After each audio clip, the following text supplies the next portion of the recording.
There was a bright pink Lamborghini parked right in the middle of my driveway. Like my house came with free valet service. I asked the owner to move it. She said no, because my driveway wasn't HOA compliant. I thought it was a joke. It wasn't. Apparently, blocking someone's car is now a form of community education.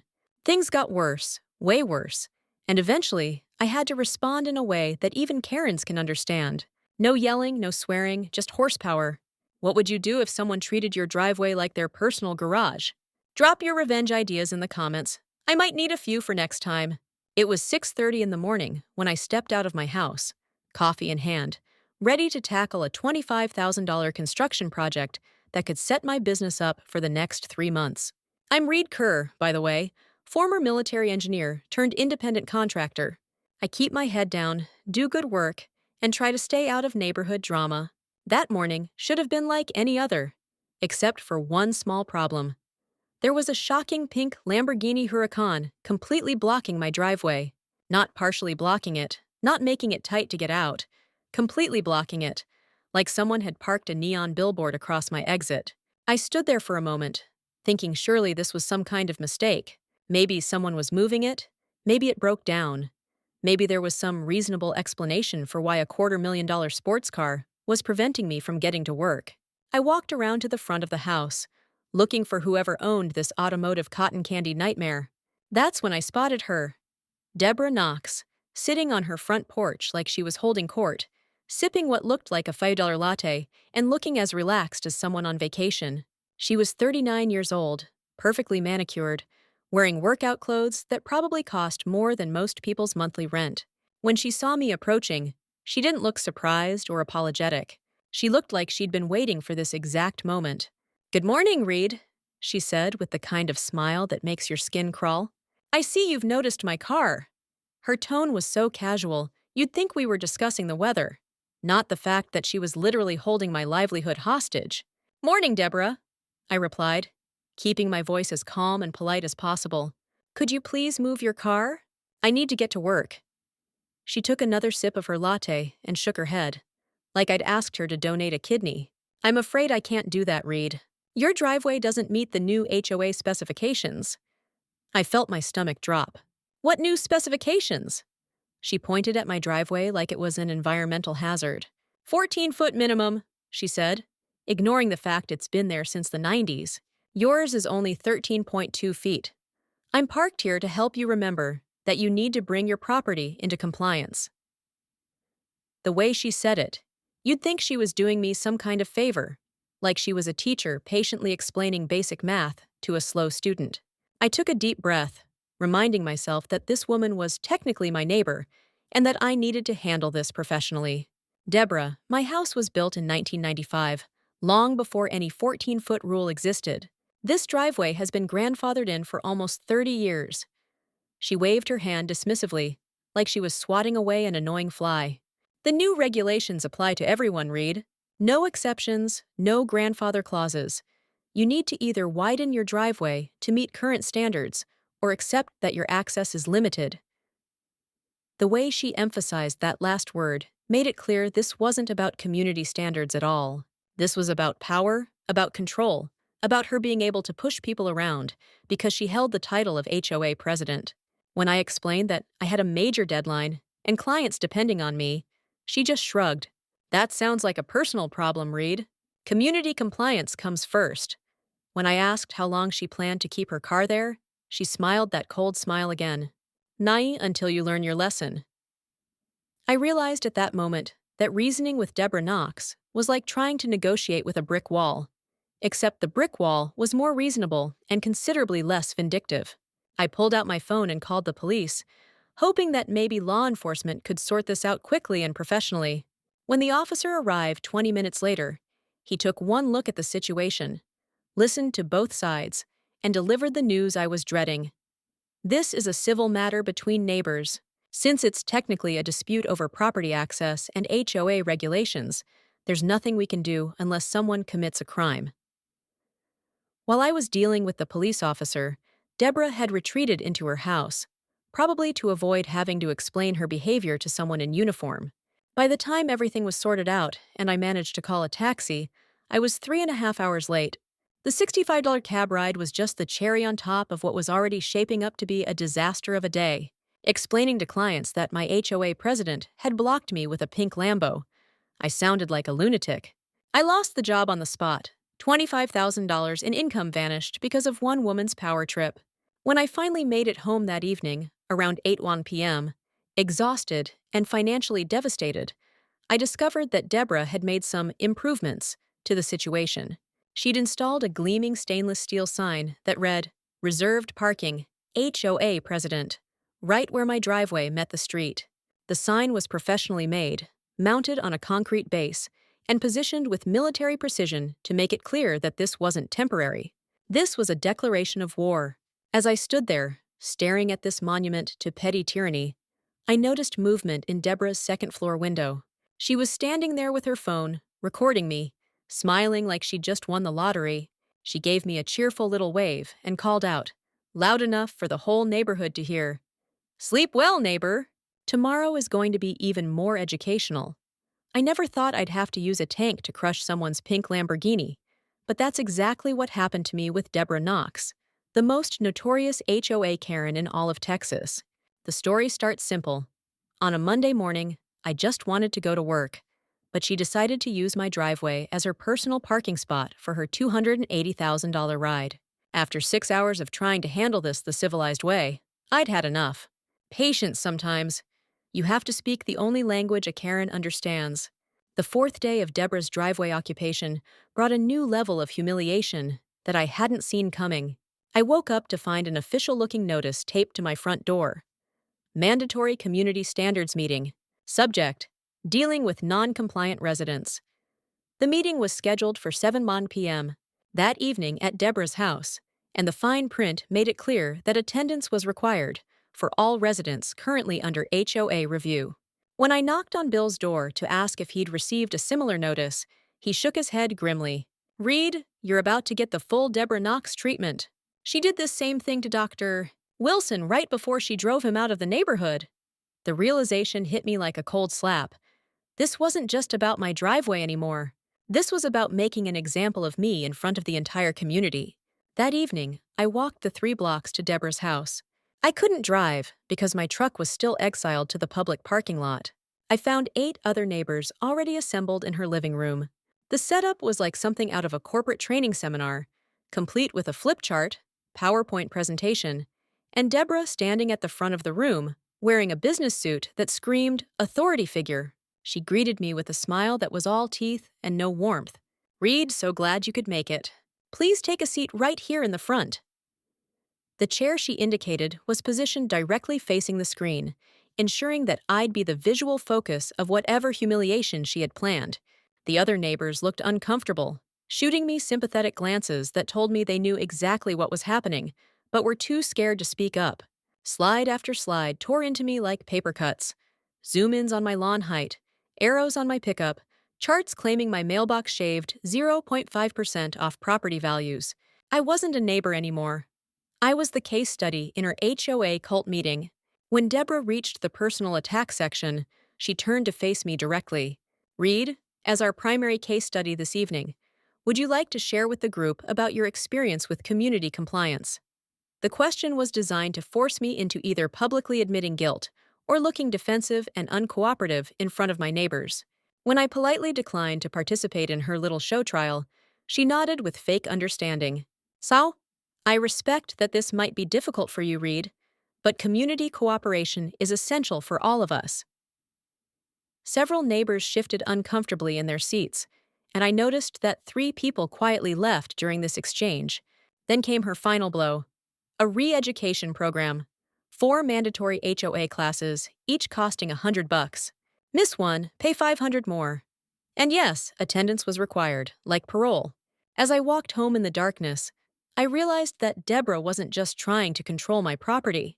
She was trying to systematically destroy my dignity, my finances, and my standing in the community until I had no choice but to give up and move away.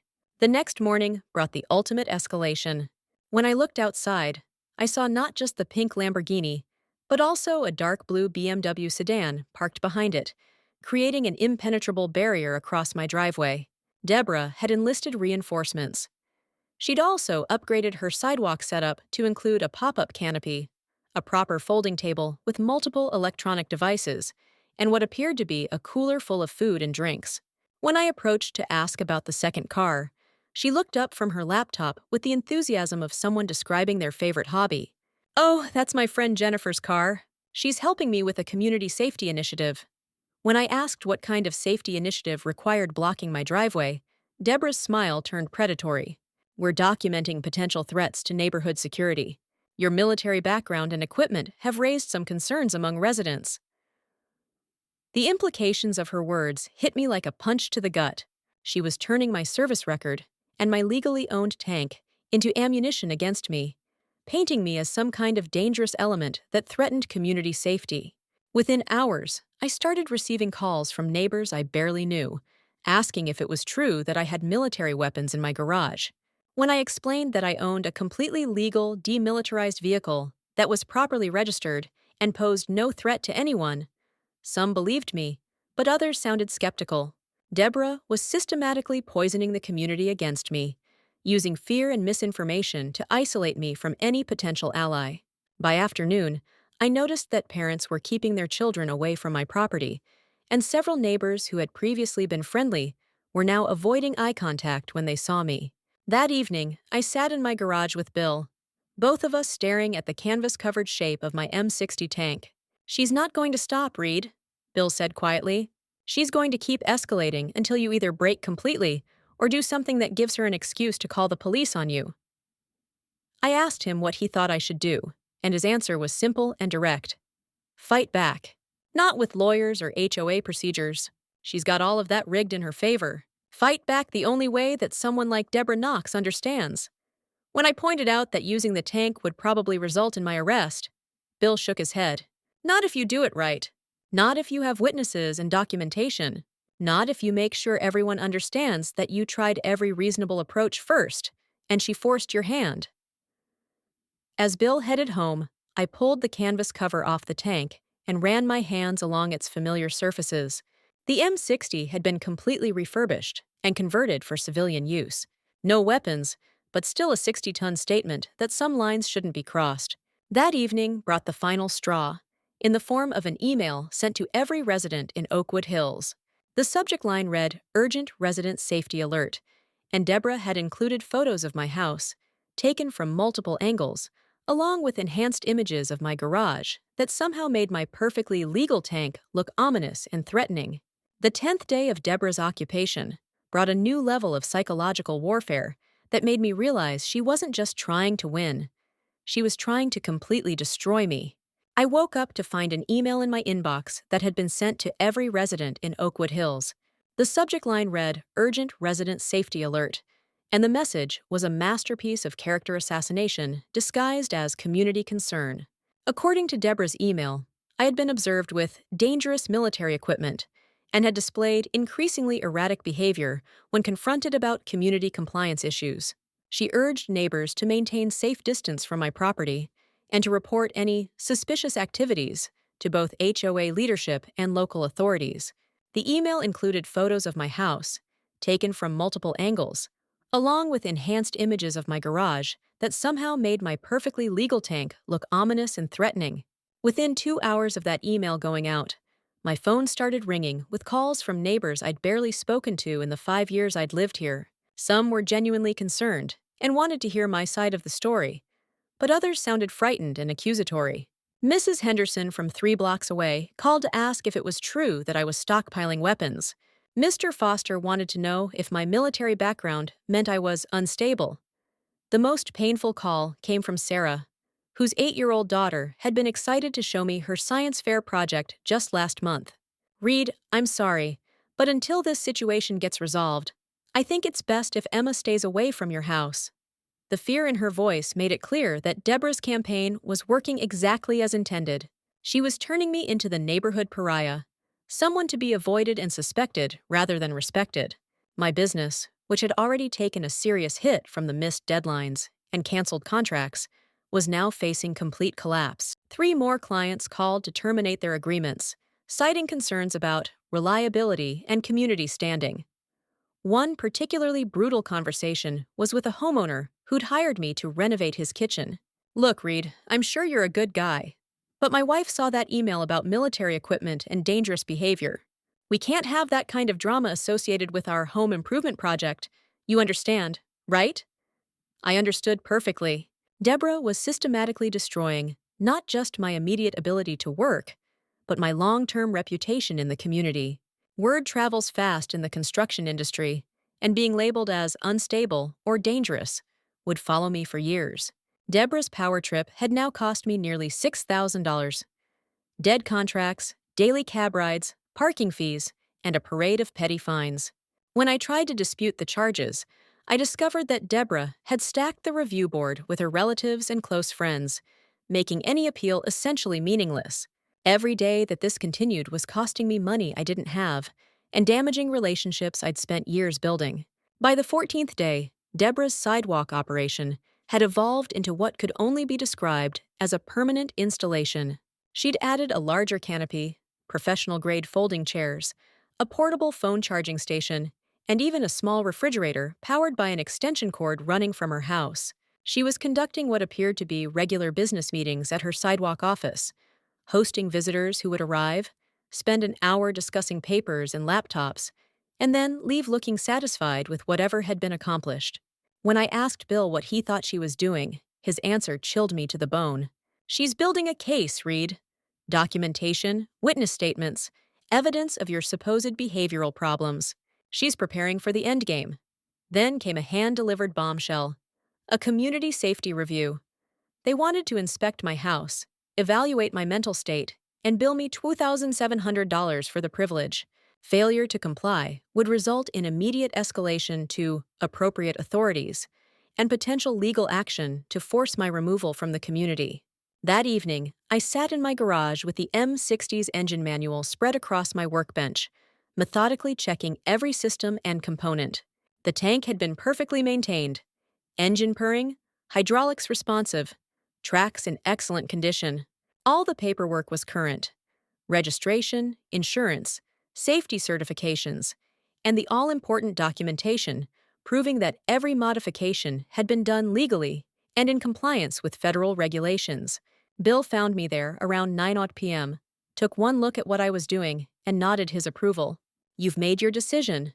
It wasn't a question. Deborah Knox has pushed this too far, and you're going to push back. I told him that tomorrow would be the day this ended, one way or another. She's had 14 days to be reasonable, Bill. 14 days to accept a compromise, to show basic human decency, to remember that we're supposed to be neighbors. She's chosen war instead of peace, and tomorrow she's going to learn what that choice really means. As Bill headed home, I climbed into the driver's seat of the M60 and started the engine one more time, letting the familiar rumble remind me of simpler times when problems had clearer solutions and enemies wore different uniforms. Through the periscope, I could see Deborah's sidewalk headquarters still brightly lit, her pink Lamborghini gleaming under the streetlights like a neon target. I spoke quietly to myself, but the words carried the weight of absolute certainty.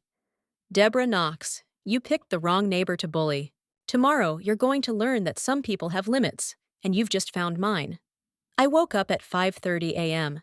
on day 15, feeling calmer than I had in weeks. There's something oddly peaceful about reaching a decision point where all the uncertainty falls away and you know exactly what needs to be done. I made coffee, ate a normal breakfast, and checked the weather. Clear skies, good visibility, perfect conditions for what I had planned.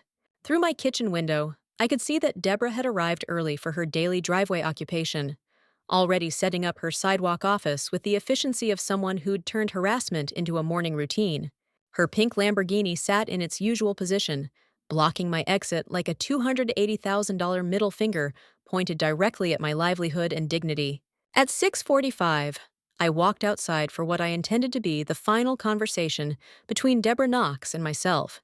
She looked up from arranging her laptop and papers with the same self-satisfied smile she'd worn for the past 2 weeks, clearly expecting another round of the psychological torture that had become her daily entertainment. "Good morning, Reed," she called out cheerfully, as if we were old friends meeting for coffee instead of adversaries in a war she'd started and escalated beyond all reason. Ready for another beautiful day of community compliance education? The mockery in her voice was unmistakable. She genuinely believed that she'd broken me, that I'd accepted my role as her victim, and would continue playing along with her sadistic little game indefinitely. Deborah, I said, keeping my voice steady and calm, I need to get to work today. I'm asking you one final time to move your car and end this situation. She laughed. Actually laughed. Like I'd told her the funniest joke she'd heard all week. Oh, Reed, you still don't understand how this works, do you? I'm not moving anything until you learn to respect community authority and bring your property into full compliance with HOA standards. She gestured toward her phone, which was apparently live streaming our conversation. Yes, everyone watching can see that you're still being uncooperative and refusing to take responsibility for your violations. The casual cruelty of turning our conflict into entertainment for her online audience was the final confirmation that Deborah Knox had moved far beyond reasonable behavior into something much darker and more dangerous. I looked directly into her camera and spoke clearly, so her audience would understand what happened next. I've spent 14 days trying to resolve this situation through conversation, compromise, and community cooperation. I've offered to pay for surveys, modify my property, and work within any reasonable framework to address legitimate concerns. Instead of meeting me halfway, you've chosen to escalate this into harassment, financial sabotage, and character assassination. Deborah's smile faltered slightly as she realized that my tone had changed from pleading to something much more final. You've had 2 weeks to choose cooperation over conflict, Deborah. You've chosen conflict. Now you're going to live with the consequences of that choice. I turned and walked back toward my garage, ignoring Deborah's shouts of, "Where are you going, Reed? You can't just walk away from me." The garage door had never felt heavier as I pressed the remote control and watched it slowly rise, revealing the canvas-covered silhouette that had been waiting patiently for this moment. I pulled the cover off the M60 with steady hands, folded it carefully, and set it aside. The tank sat there like a sleeping giant, 60 tons of steel and determination that represented the end of negotiations and the beginning of direct action. When I pressed the starter button, the engine roared to life with a sound that carried across the entire neighborhood, like mechanical thunder, announcing to everyone within a half-mile radius that something extraordinary was about to happen. Porches filled with phones, windows became screens. No one spoke. The tank didn't just crush steel, it crushed silence. I could see Bill Parker standing on his front lawn with his arms crossed and a smile of anticipation on his face. As I eased the tank out of the garage and into the morning sunlight, I felt the weight of all those eyes watching and recording every moment. Deborah's confidence evaporated the moment she realized that the sound she was hearing wasn't just for show. When the M60 emerged fully from the garage and began moving toward her position, she stumbled backward from her sidewalk setup, nearly knocking over her laptop in her haste to put distance between herself and 60 tons of approaching steel. "Stop!" she screamed, her voice cracking with genuine fear for the first time in our 2-week conflict. Someone called 911. "He's lost his mind!" But even as she shouted for help, she refused to move the Lamborghini, as if admitting defeat by relocating her car would somehow be worse than whatever I was planning to do with the tank. I positioned the M60 10 feet away from her precious pink status symbol and let the engine idle, giving Deborah one last opportunity to make the right choice. Through the tank's speaker system, I addressed her clearly and calmly. "Ms. Knox, this is your final opportunity to move your vehicle and end this situation peacefully." Her response was everything I'd expected and nothing I'd hoped for. "You can't intimidate me. I know my rights." She was still playing to her phone camera, still convinced that her authority and status would protect her from the consequences of her actions. I began counting down from 30 seconds, my voice carrying clearly through the speaker system across the suddenly silent neighborhood. 30, 29, 28. With each number, Deborah's face grew paler as she finally began to understand that this wasn't theater or intimidation. This was the inevitable conclusion of a conflict she'd chosen to escalate beyond all reasonable boundaries. 15, 14. She looked around desperately for someone to intervene, but the crowd of neighbors remained silent spectators, to a drama they'd been forced to watch unfold for 2 weeks. 5, 4, 3, 2. At the very last moment, Deborah broke and ran, abandoning her Lamborghini and her sidewalk office, screaming, "Stop him! Somebody stop him!" But it was far too late for stopping anything. I shifted the M60 into gear and said the words that ended 2 weeks of torment. "Lesson time, Karen." The moment of contact between 60 tons of American steel and one pink Italian sports car was surprisingly anticlimactic, at least from my perspective. Inside the tank, I moved at 2N, slow enough to savor. Metal screamed. The pink shell folded like paper. 4 minutes later, her crown jewel was a crushed soda can. Through the tank's viewing system, I could see the hood beginning to buckle and compress as the vehicle's aerodynamic design proved utterly inadequate for resisting the forward progress of a machine built to crush obstacles and continue moving. The pink paint that had gleamed so arrogantly under the Texas sun for 2 weeks was now scraping away in long metallic strips, leaving bright scratches on my tracks that would serve as permanent reminders of this moment. I took my time with the destruction, not because I was savoring it, but because I wanted to ensure that every witness and every camera captured the methodical, controlled nature of what I was doing. This wasn't rage or madness. This was a calculated response to 2 weeks of systematic harassment that had escalated far beyond any reasonable person's breaking point. Each inch of progress was documented by dozens of phones, creating what would become the most thorough recording of an automotive destruction event in neighborhood history. The crowd's reaction evolved throughout the process in ways that told me everything I needed to know about how my neighbors really felt about Deborah's reign of terror. What started as shocked silence gradually gave way to murmurs of approval, and by the time I was halfway through converting the Lamborghini into an expensive pancake, I could hear actual cheering from several directions. "Finally!" someone shouted. "About time somebody stood up to her," called out another voice. Bill Parker's contribution was the loudest. "That's how you handle a neighborhood bully." The support from people who'd been too intimidated to speak up during Deborah's campaign of harassment confirmed what I'd suspected. I wasn't her only victim, just the only one who'd finally reached the breaking point. She screamed lawsuits, she cried status, she filmed it all. But the moment her car vanished under steel, so did her power.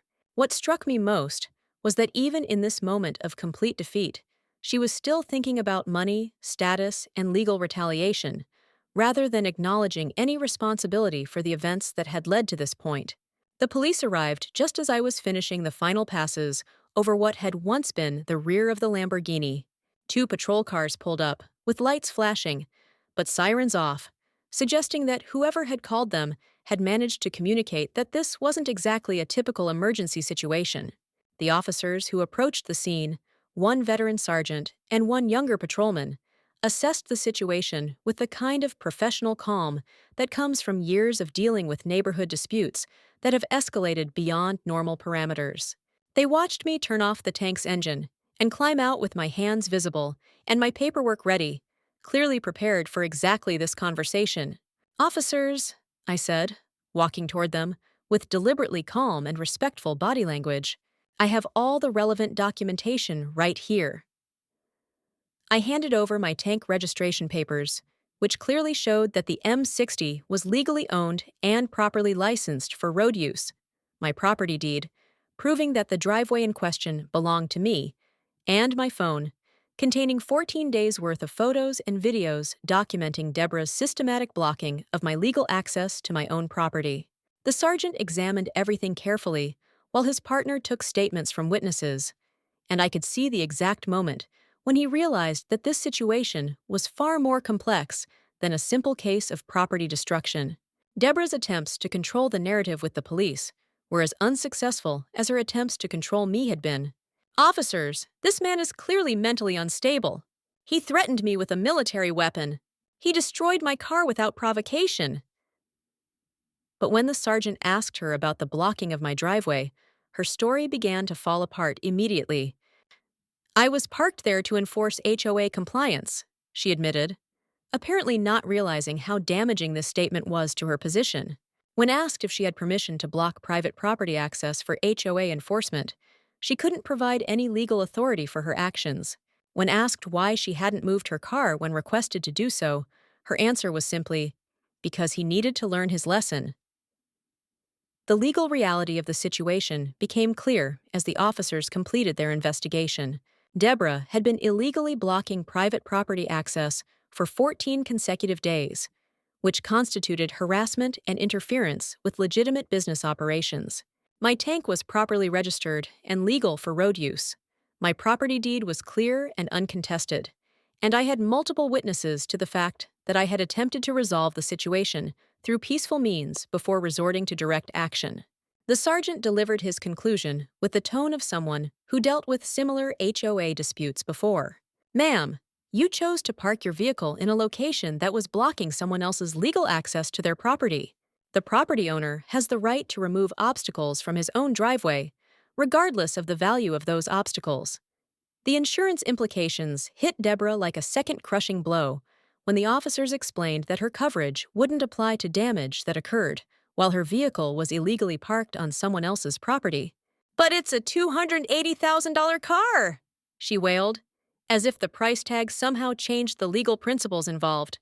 The younger officer shrugged sympathetically, but explained that expensive cars don't get special exemptions from parking laws. "Ma'am, if you'd parked a $10,000 car in the same illegal location, the outcome would have been exactly the same. The value of the vehicle doesn't change the property owner's rights." As the reality of her financial losses began to sink in, Deborah's anger gave way to something that looked suspiciously like panic. Just as the police were finishing their paperwork and preparing to leave, another car pulled up to the scene, a silver sedan that I recognized as belonging to one of the HOA board members. Robert Chen stepped out, surveyed the flattened remains of the pink Lamborghini, and then walked directly over to me with his hand extended. "Mr. Kerr, I'm Robert Chen from the HOA board. We need to talk." His expression was serious but not hostile, and when he continued, I understood why. "There have been concerns about Ms. Knox's management approach for some time now. This incident might be exactly the catalyst we needed to address some long-standing issues with HOA governance in our community." The emergency HOA board meeting convened 48 hours after the Tank versus Lamborghini incident, as it was already being called throughout Oakwood Hills. The community center hadn't seen this kind of turnout since the annual holiday party, with 23 residents packed into a room designed for 15. Robert Chen called the meeting to order with the kind of gravity usually reserved for announcing natural disasters or declaring war. "We're here to address the conduct of our current HOA president and determine whether recent events warrant a change in leadership." The 5 board members sat at the front table, with Deborah conspicuously absent from her usual central position. She'd been asked to step aside temporarily, pending the outcome of this review. When I was invited to present my case, I kept my testimony straightforward and factual. I showed the board 14 days' worth of photographs documenting the blocked driveway, copies of the increasingly ridiculous violation notices, and video evidence of Deborah's escalating harassment campaign. The financial documentation was particularly damning. Over $43,000 in lost business, $1,500 in HOA fines for violations that ranged from questionable to completely fabricated, and daily parking fees that had cost me another $210 just for the privilege of accessing my own vehicle. I tried everything reasonable, I concluded. Polite conversation, formal complaints, offers to pay for modifications, diplomatic negotiations. Every attempt at peaceful resolution was met with escalation and additional harassment. 7 neighbors spoke. A fence was the wrong white, a basketball hoop too close, curtains the wrong shade. The message was the same. Deborah ruled by fear, not fairness. Most damaging of all was the testimony from former residents who'd been driven out of the neighborhood entirely. Dr. Wilson attended the meeting specifically to describe how Deborah's harassment campaign had forced him to sell his house and relocate, costing him tens of thousands of dollars in moving expenses and lost equity.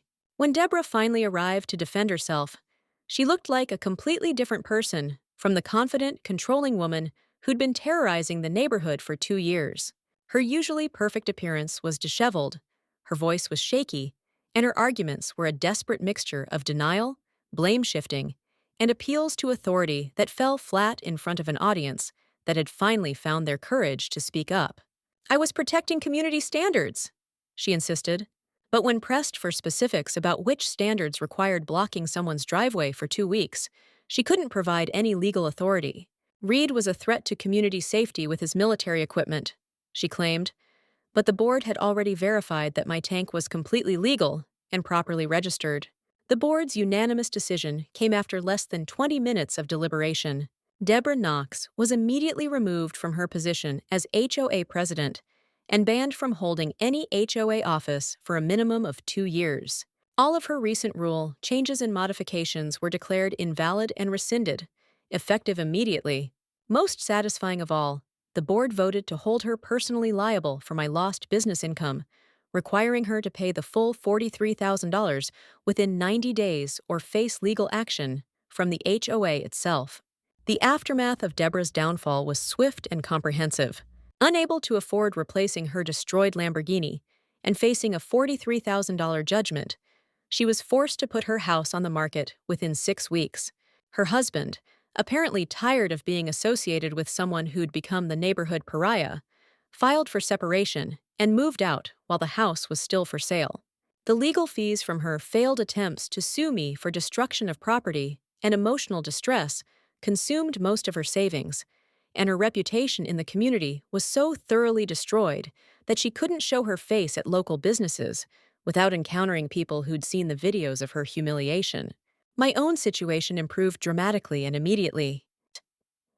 The story of the tank versus Lamborghini incident spread through construction industry networks faster than I could have imagined, and my phone was soon ringing with calls from potential clients who specifically wanted to hire the guy who doesn't back down from problems. The publicity generated more business inquiries in 2 weeks than I'd received in the previous 6 months, and my reputation as someone who could be counted on to handle difficult situations led to several high-value contracts that more than made up for the income I'd lost during Deborah's harassment campaign.